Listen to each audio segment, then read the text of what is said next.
नमस्कार, मैं हूं जेबी गुप्ता। आज के इस बेहद महत्वपूर्ण एक्सप्लेनर को शुरू करने से पहले मैं चाहता हूं कि आप मेरे साथ एक छोटी सी सिचुएशन इमेजिन करें। शाम का समय है, पूरा परिवार ड्राइंग रूम में बैठा है। लेकिन जरा ध्यान दीजिए, वहां एक अजीब सी खामोशी है। कोई आवाज नहीं, कोई बातचीत नहीं, कोई हंसी मजाक नहीं। क्यों? क्योंकि कमरे में बैठे हर इंसान का चेहरा नीचे झुका हुआ है और आंखें उनके हाथों में मौजूद 6 इंच की चमकती हुई स्क्रीन पर पूरी तरह से टिकी हैं। आज का हमारा विषय यही है, mobile addiction, the new silent smoker. ये एक ऐसा अदृश्य खतरा है जो बहुत ही खामोशी से हमारे समाज, हमारे आपसी रिश्तों और सबसे बढ़कर हमारे दिमाग को अंदर ही अंदर खोखला कर रहा है। आज के इस एक्सप्लेनर में हमारा एजेंडा बिल्कुल साफ है। हम 6 अहम बिंदुओं पर बात करेंगे। शुरुआत करेंगे इस अजीब खामोशी को समझने से। फिर जानेंगे कि ये नया साइलेंट स्मोकर आखिर है क्या। इसके बाद हम डोपामाइन और फीडबैक लूप्स के पीछे के विज्ञान को डिकोड करेंगे। डिजिटल डिवोर्स की बढ़ती समस्या पर गौर करेंगे और अंत में डिजिटल फास्टिंग के जरिए अपनी आज़ादी वापस पाने के बिल्कुल प्रैक्टिकल तरीकों पर चर्चा करेंगे। तो चलिए बिना समय बर्बाद किए आते हैं अपने पहले सेक्शन पर, एक अजीब सी खामोशी। और सच कहूं तो ये कोई काल्पनिक कहानी नहीं है, बल्कि आज के लगभग हर आधुनिक परिवार की एक कड़वी सच्चाई बन चुकी है। यहाँ एक बहुत ही सीधा सा लेकिन चुभने वाला सवाल उठता है, क्या ये परिवार सच में एक साथ हैं? जरा सोचिए, एक ही कमरे में पिता न्यूज़ स्क्रॉल कर रहे हैं, माँ किसी कुकिंग वीडियो में मग्न है और बच्चा कोने में बैठकर अपना गेम खेलने में व्यस्त है। शारीरिक रूप से तो सब एक ही छत के नीचे हैं, लेकिन अगर आप ध्यान से देखें तो मानसिक रूप से सब अपनी अपनी एक बिल्कुल अलग और आइसोलेटेड दुनिया में जी रहे हैं। ये जो खामोशी है ना, ये सुकून देने वाली बिल्कुल नहीं है, बल्कि ये डराने वाली है। और यही हमें लाता है हमारे दूसरे हिस्से पर, नया साइलेंट स्मोकर। अब आप सोच रहे होंगे कि मैंने स्मार्टफोन को इतना गंभीर नाम क्यों दिया है। इसके पीछे एक बहुत बड़ा कारण है। 70 और 80 के दशक को याद कीजिए, जब लोग सिगरेट पीते थे तो शुरुआत में तो बड़ा कूल लगता था। किसी को पता ही नहीं चलता था कि ये खामोशी से फेफड़ों को कितना नुकसान पहुंचा रही है। उसका असर तुरंत नहीं दिखता था। आज के ये जो स्मार्टफोन्स हैं, ये बिल्कुल वही काम कर रहे हैं। ये धीरे धीरे और चुपचाप इंसान के ध्यान केंद्रित करने की क्षमता, यानी हमारे अटेंशन स्पैन को मार रहे हैं। यकीन मानिए, ये पूरी तरह से हमारे आधुनिक युग का खामोश धूम्रपान है। इस साइलेंट स्मोकर के 3 सबसे बड़े लक्षण हैं जिन्हें आप खुद भी महसूस कर सकते हैं। पहला, एकाग्रता का नाश। आज हालत यह है कि हम 30 सेकंड की एक रील तो बहुत मजे से देख लेते हैं, लेकिन अगर किसी को 30 पेज की किताब पढ़ने को दे दी जाए तो धैर्य ही जवाब दे जाता है। दूसरा लक्षण है नींद की चोरी। इन स्क्रीन से निकलने वाली ब्लू लाइट हमारे दिमाग को धोखा देती है कि अभी तो दिन ही है, जिससे हमारी प्राकृतिक नींद पूरी तरह गायब हो जाती है। और तीसरा सबसे खतरनाक लक्षण है मानसिक प्रदूषण। हम दिन भर दूसरों की चमकती हुई, फिल्टर लगाकर सुंदर बनाई गई जिंदगी देखते हैं और फिर हमारे मन में बिना वजह की हीन भावना और जलन पैदा होने लगती है। अब आते हैं भाग 3 पर, डोपामाइन और फीडबैक लूप्स। एक सिस्टम डिजाइनर या इंजीनियर की नज़रों से देखेंगे तो समझ आएगा कि इस पूरी समस्या की असली जड़ क्या है।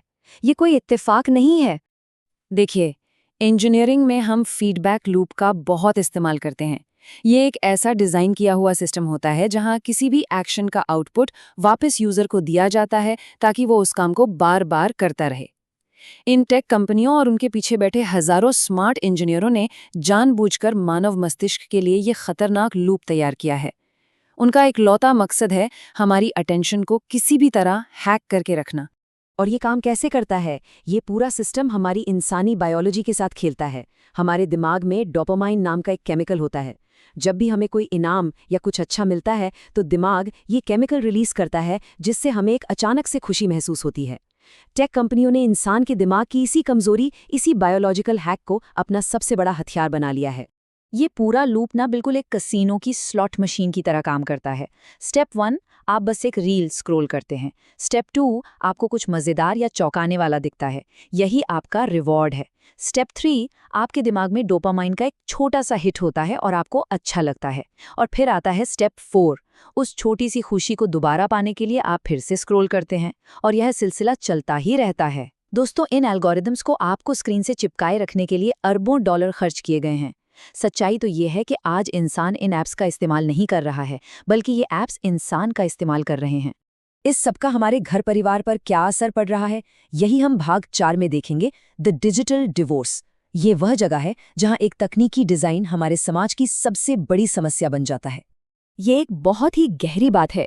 कनेक्टिविटी तो बहुत बढ़ गई है, लेकिन असली कनेक्शन कहीं खो गया है।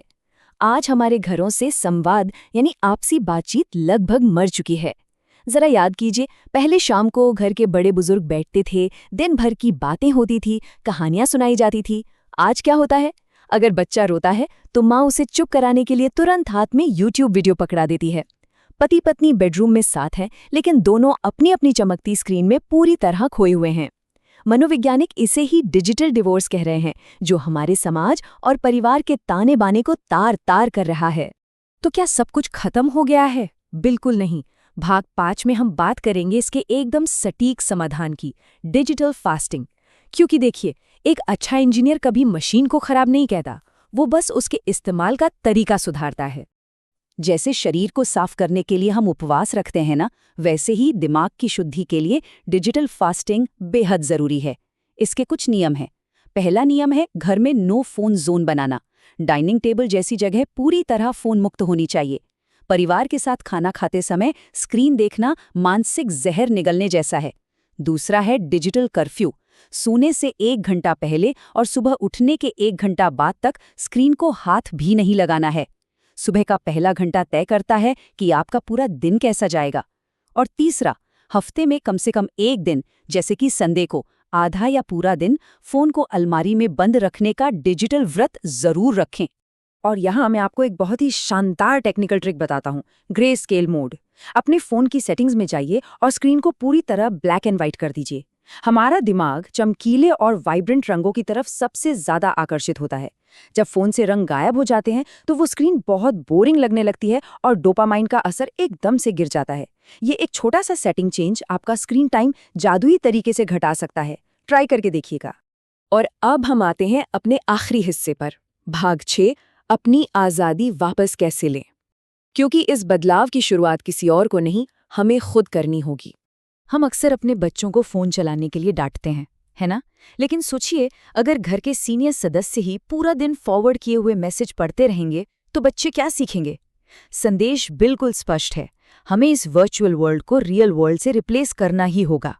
बच्चों के साथ लूडो या कैरम जैसे बोर्ड गेम्स खेलिए, उन्हें बागवानी सिखाइए, उनके साथ पार्क जाइए। जब इस असली दुनिया में इन छोटी छोटी चीज़ों में मज़ा आने लगेगा ना, तो उस नकली दुनिया का सारा आकर्षण अपने आप खत्म हो जाएगा। हमेशा एक बात याद रखिएगा, मोबाइल एक बहुत अच्छा नौकर है, लेकिन एक बेहद खतरनाक और बुरा मालिक। इसे अपनी जिंदगी का बॉस कभी मत बनने दीजिए। आपके अपनों की आंखों की चमक और चेहरे की वो असली मुस्कान किसी भी स्क्रीन के लाखों पिक्सल से कहीं ज्यादा कीमती है।